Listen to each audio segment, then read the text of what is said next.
Hello everyone. Please let me know if my audio is okay. Let me know if you guys can hear me. On a scale from 0 to 10, please, how is my audio? Let me know if you guys can hear me okay. Right now, we are running this Q&A session, kind of improvised, right? Can you guys hear me? Yeah, good.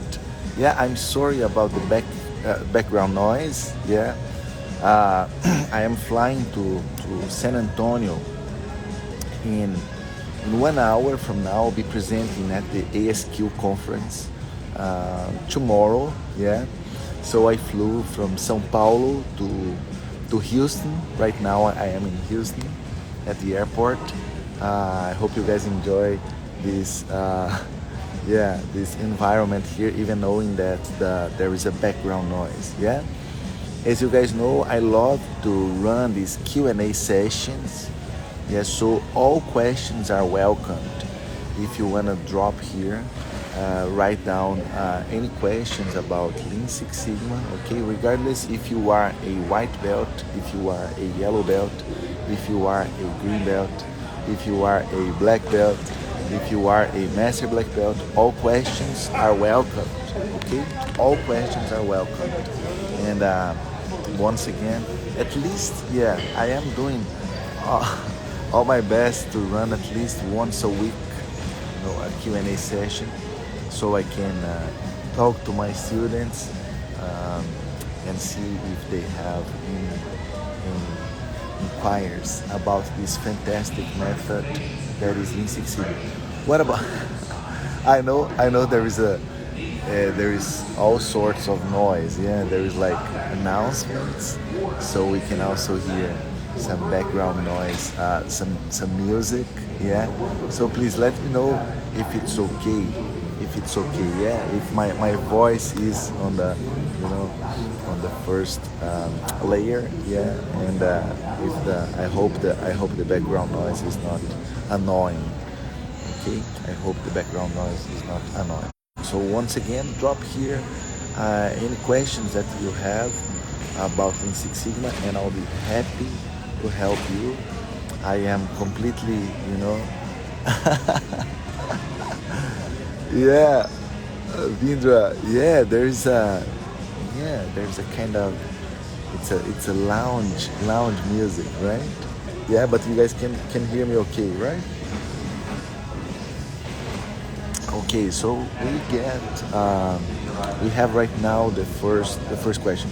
Can you talk on touch time and how it relates to non-value added time and value added time? Whoa, that's a good one. That's a good one, Vindra. Thank you so much. So see, touch time is also known as operating time. Yeah, and one of the ways to understand. Oh, let me see if I can do something here. I'm gonna try to. I'm improvising, Vindra. Let me open up an Excel here, and I think this way will be beautiful, to explain you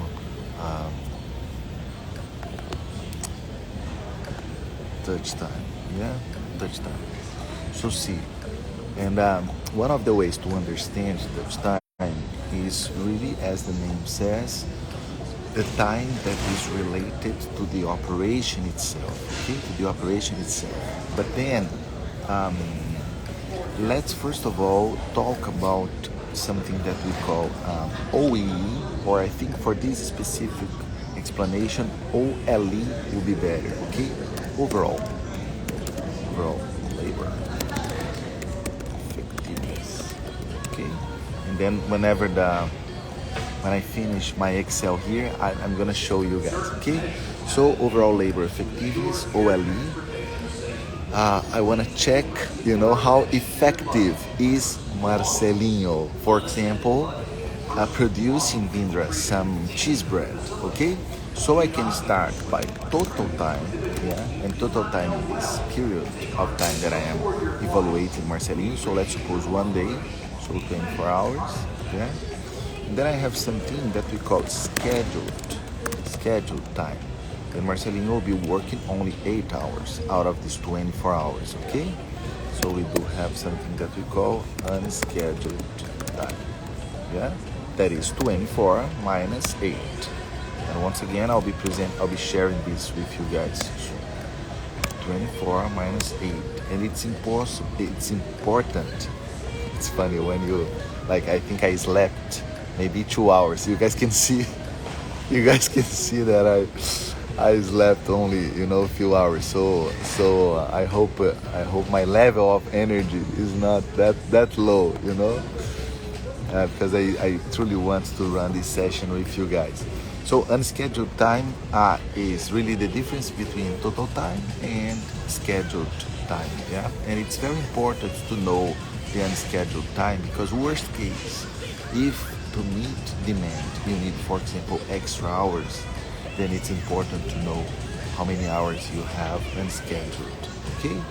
And then you have something, Vindra, that we call downtime. Downtime, it's a kind of not so good type of waste, yeah. So instead of Marcelino producing cheese bread, yeah, I was not able to produce because of maintenance, because of meetings, So let's suppose out of these 8 hours, I had like 2 hours of downtime, okay, downtime. I wanted to produce, but unfortunately, I wasn't able again because I did not have the proper machine. There was like a lack of material, That's a good example too. Downtime. So then, out of the scheduled time and downtime, you can calculate something that we call available time. Yeah, and available time is scheduled time minus downtime. Yeah, minus downtime. So out of the 6 hours,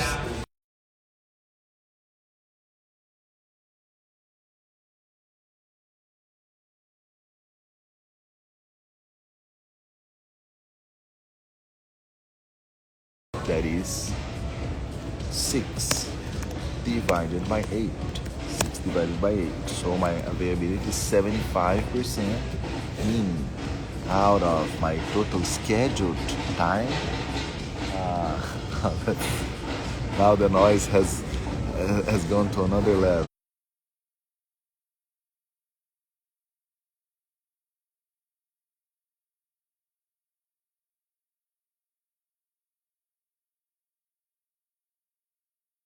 Okay. 75%. Take a look.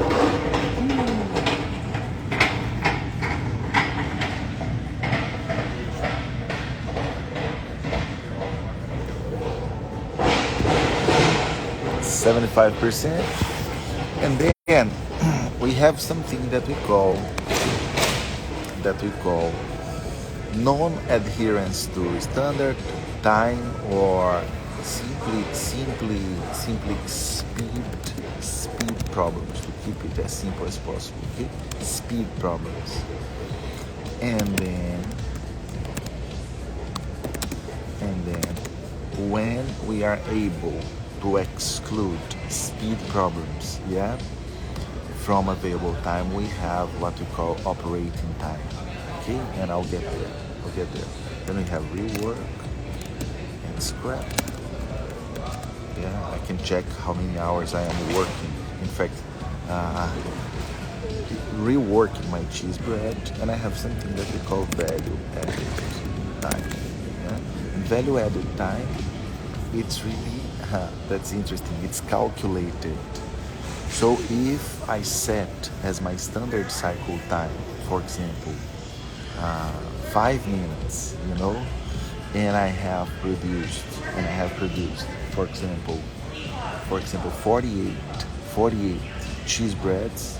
So 48 times 5, that is my standard cycle time, yeah, divided by 60. So my value added time is 4. My value added time is 4. Rework and scrap, let's put 1. Okay, let's put 1. So if I add up value added time to rework and scrap time, I'll have 5 hours. And if I had available time as 6, now I can just assume that speed problems is associated, these problems are to associated to 1 hour, okay? And then I can calculate performance, that is operating time divided by available time, yeah? And I can calculate quality, that is value added time divided by operating time, yeah? So, once again, I'm sorry for the background noise. Sorry.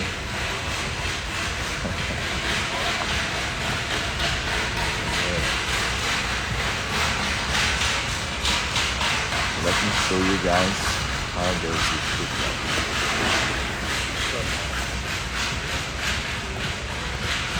Take a look.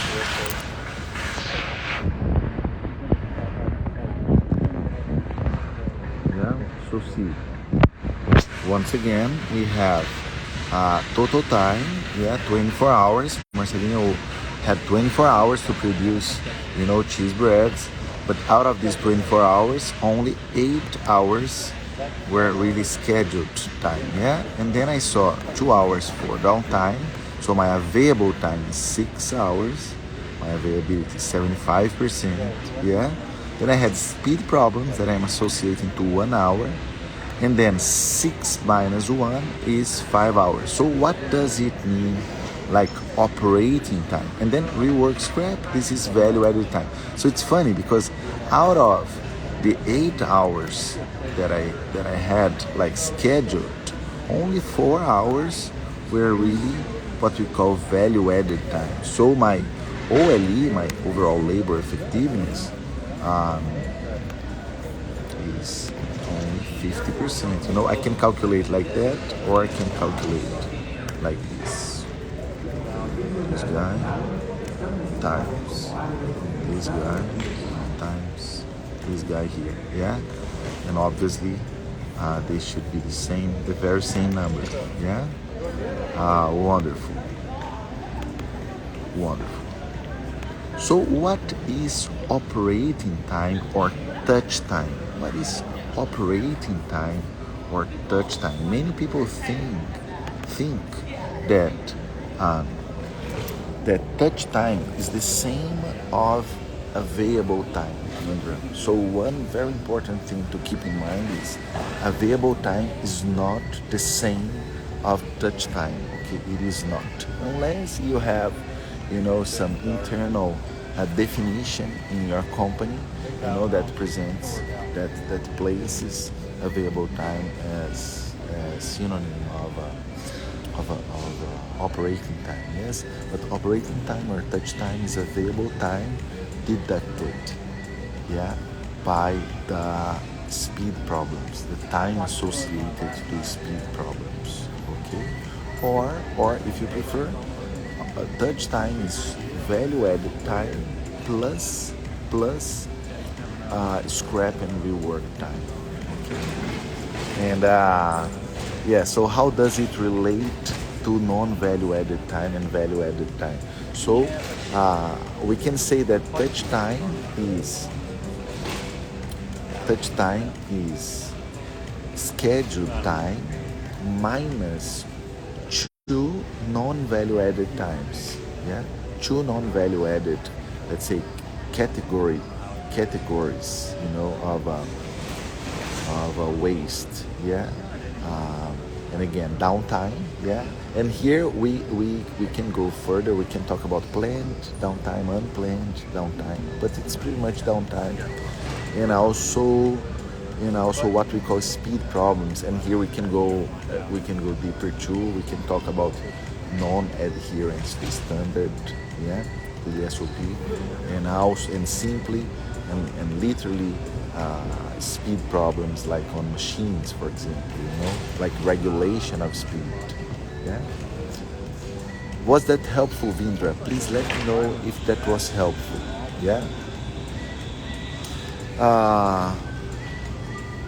It's so nice to have a real life session. Thank you, Shafiq. It's a pleasure. Yes, I I am facing a good problem, Shafiq. It's a good problem. I am facing some major agenda constraints, because internationally we are growing very much faster than we've planned, So we are facing some good problems, some agenda constraints, yeah. But I am doing all my best to touch base with you guys frequently, yeah. I love to run these Q&A sessions, and I hope you guys enjoy too. I am a chemical engineer and plan to work as a process engineer. How important do you think Lean Six Sigma is for process engineers? Ever, it's vital. It's vital. If you are a mechanical engineer, I would say that it is not vital. If you tell me that you are an electrical engineer, I would say it is not vital. But as a process engineer, it is vital. It is very much important. Very much important. Because see, process engineer, process, yeah, inputs, a sequence of tasks, output, feedback. So based on the results you get at the end, you will need to map your process, understand the root causes, right? Address solutions according to your root causes, right? So you need techniques for that. You need to have a method for that, yeah? So for process engineers, I really consider Lean Six Sigma as something vital. Okay, very much important.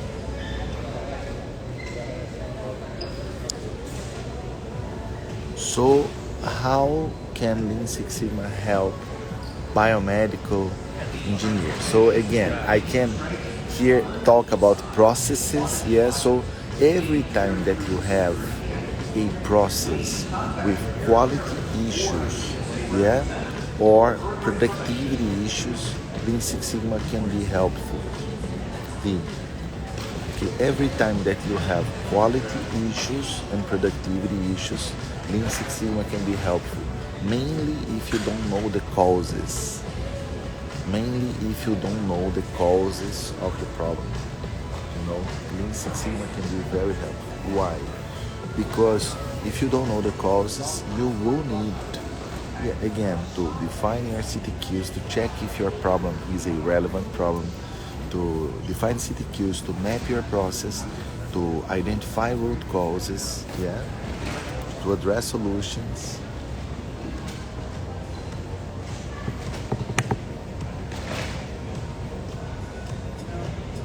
Yeah. Hello from Macedonia. Hello, Ivan. Thank you so much for joining us here.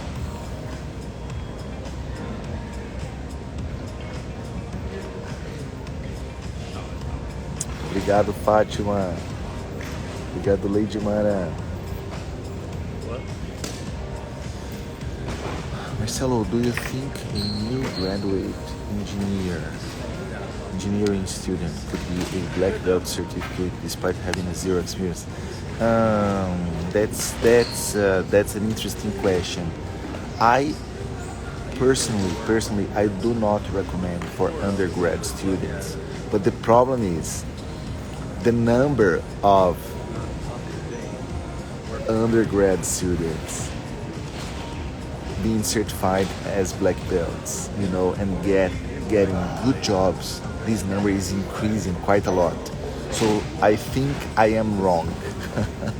Because for a long time, I recommended for undergrads to go until green belt. And then you find a job, and after that you come for BB, But the problem is, the number right now is huge. I have fresh examples. I have my best black belt student. His name is Vincent, and he's from South Africa. If I am not wrong, he is an undergrad or he has just graduated. He is brilliant. And he has not finished a black belt certification yet. And If I am not wrong, he just got his first client or his first job, you know. So Vincent from South Africa, he's one. I have another fresh example, recent example. His name is Renan Ribeiro from Brazil, and he concluded his black belt certification uh, when he was, before graduation, and now he works for Ernest Young, an amazing.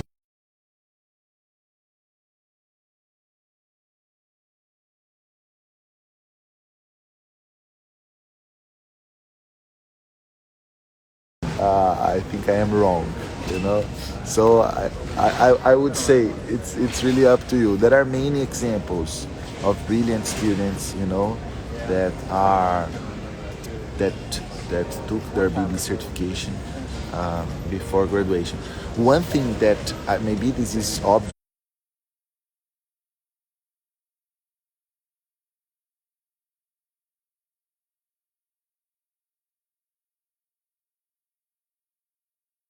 but I need to reinforce is you need to do your green belt first, okay? Your green belt first, and then black belt. Wonderful, Indra. I'm glad to know you like it. That's really good. You deserve the best as you are dedicated to your students. It's my pleasure. Thank you, Shafiq. Thank you so much.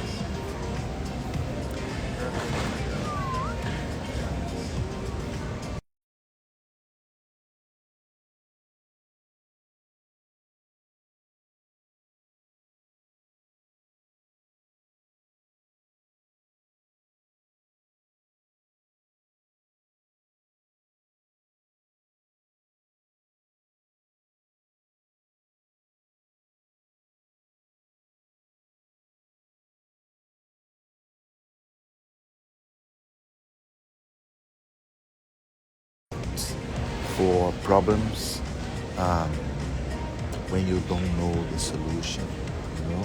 So for many problems, you do know the solutions, and then you can just go ahead and implement the solutions. But for many, many problems, we unfortunately don't know the solutions, and then we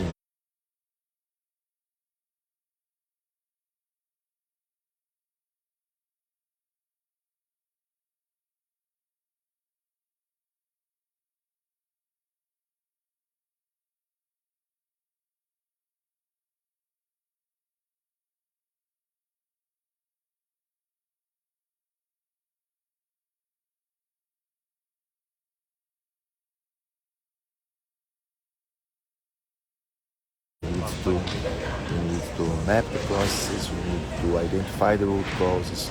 We need to properly address the root causes. Yeah, this is so important. So important. Yeah.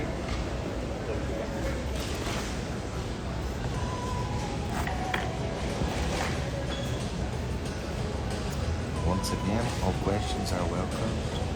If you have any questions related to Lean Six Sigma, regardless if you are a white, if you are a yellow belt, if you are a green belt, if you are a black belt, if you are a master black belt, I'll be happy to help you, okay?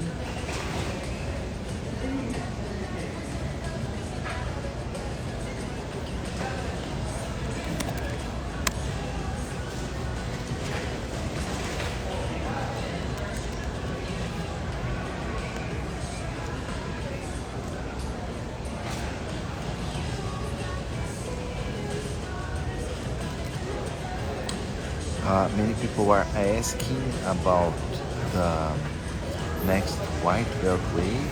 Yeah, and our next white belt wave will be, let's say, official white belt wave will be in January 2023. Okay, so if you wanna learn more about Lean Six Sigma, please don't forget to join us.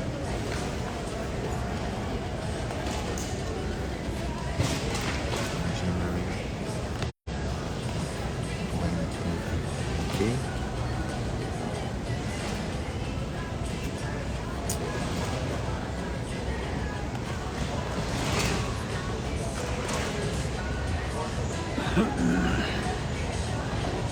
Oh, no problem, Cedric. So see, um, so see, Lean Six Sigma is about employability improvement, right? It is really about employability improvement. So, white belt has simply, awareness. It's really about awareness about the method. Yeah, yellow belt, it's a professional that is capable of being a team member or at MF treinamentos. We prepare yellow belts to run projects um, with low, medium complexity. Okay, part-time. Cedric, green belts will run medium high complexity problems, yeah, part-time. A black belt, it is expected from a black belt that he or she operates full-time, at least during a period of time, operate like um, full-time projects. So that's why I do not recommend black belts for undergrads. Okay, students. So my first answer for your question is if you have zero experience, I would not recommend you, you know, to become a certified black belt. But the problem is many of my students, and I just mentioned two recent students, Vincent and Renan, they took this training, yeah, the black belt training. They became certified black belts. In fact, Vincent is not has not finished, his training and his certification process, and the benefits were immense, immense. Yeah. So based on that, I need to tell you, based on data, based on my opinion, I think I consider that normal. Go until green belt and then find a job, and after that you come for black belt. But based on data from my students, you know, they are taking, they are taking, they are taking.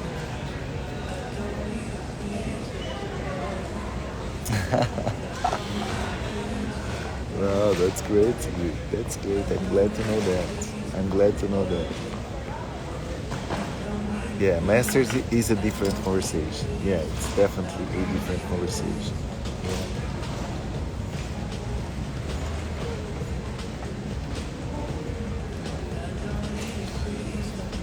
Please let me know. Let me know, Cedric, if that was helpful. Okay? Michele, tudo bom, Michele? Quanto tempo, hein? Fala, Vini. Você tá bem? Tudo jóia?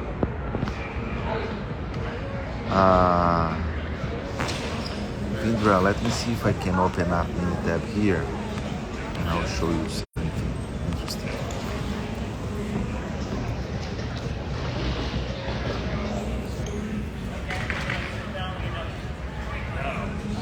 As you guys can see, I slept only 2 hours in the airplane. Yeah, so it was a 10-hour flight. So that's why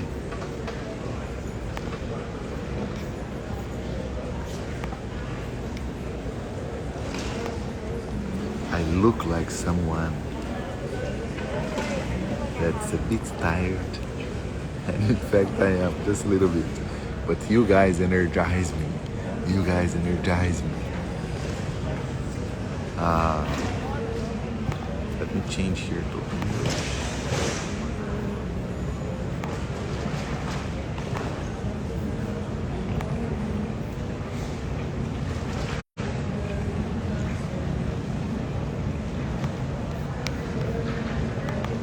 So I can show you the difference.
So Vindra, the main difference, I am opening up an example here so we can run a run chart, yeah?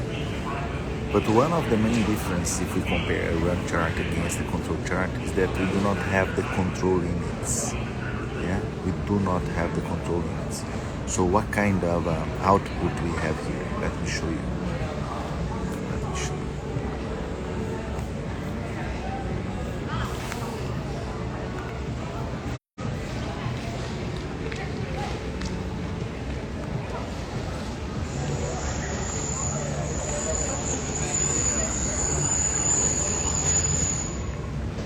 And you will find run chart here, select quality tools, run chart, okay, and then let me put here random method, yeah, and this is the subgroup size, and then you can either plot means or medians. See, let's plot means. So see, Vindra, that we do not have the control limits. We do not have an upper control limit and a lower control limit as we have for control charts. Yes, I do have my 2 data points because see that per subgroup we have 2 data points per subgroup, right? 2 data points per subgroup. Yeah, so subgroup 2, subgroup 3, and then I do have a mean per subgroup, yeah, mean per subgroup. And so here I have a very good idea in terms of dispersion. I can use, for example, a simple observation here on the subgroup 17, that the variation is tending to 0, versus, for example, on subgroup 12, where the variation is huge. So for this kind of very simple analysis, run chart is very helpful, very helpful. Okay, so the main difference between a run chart and a control chart is the presence of control limits. Okay. It was really helpful, Marcelo. Definitely find wonderful. That's great, Cedric. Please let me know if there is anything else that I can help. Okay, guys, it was a